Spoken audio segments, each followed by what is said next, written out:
സുരേഷിന്റെയും സുമലതയുടെയും ഹൃദയഹാരിയായ പ്രണയകഥ രതീഷ് ബാലകൃഷ്ണന്റെ സംവിധാനത്തിൽ ഇന്നലെ മെയ് 16-ാം തീയതി തിയേറ്ററുകളിലേക്ക് എത്തിയ ഏറ്റവും പുതിയ മലയാളം സിനിമയാണല്ലോ. മലയാളത്തിലെ പരീക്ഷണ സിനിമ വിഭാഗത്തിൽ കൂടിപ്പെടുത്താവുന്ന ഒരു റൊമാൻറ്റിക് കോമഡി എന്റർടൈനർ സിനിമ കൂടിയാണ് സുരേഷിന്റെയും സുമലതയുടെയും ഹൃദയഹാരിയായ പ്രണയകഥ. ഇപ്പോഴത്തെ സിനിമയുടെ 2-ാം ദിവസത്തെ കേരള ട്രാക്കിംഗ് റിപ്പോർട്ട് പുറത്തു വന്നിരിക്കുകയാണ്. അതിനു മുന്നേ ആദ്യ ദിവസത്തെ സിനിമയുടെ കളക്ഷനിലേക്ക് വരികയാണെങ്കിൽ ആദ്യ ദിവസം സിനിമയുടെ കേരള ഗ്രോസ് കളക്ഷൻ 25 ലക്ഷത്തിലേക്ക് എത്തപ്പെട്ടിരിക്കുകയാണ്. 2-ാം ദിവസം സിനിമയ്ക്ക് കളക്ഷൻ ഇടിവാണ് സംഭവിച്ചിരിക്കുന്നത്.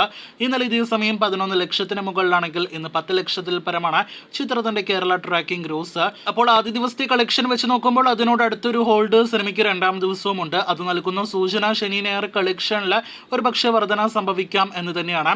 എന്തായാലും 2 ദിവസത്തെ സിനിമയുടെ കേരള ഗ്രോസ് ആയിട്ട് നാം പ്രതീക്ഷിക്കുന്നത് 45 ലക്ഷത്തോളം രൂപയാണ്. എന്നാൽ താൻ കേസുകൂടെ എന്ന സിനിമയ്ക്ക് ശേഷം രതീഷ് ബാലകൃഷ്ണ പൊതുവാളിന്റെ സംവിധാനത്തിൽ തിയേറ്ററുകളിലേക്ക് എത്തിയ സിനിമയിൽ കുഞ്ചാക്കോ ബോബൻ കൂടി ഒരു ഗസ്റ്റ് റോളിൽ എത്തിയിട്ടുണ്ട്.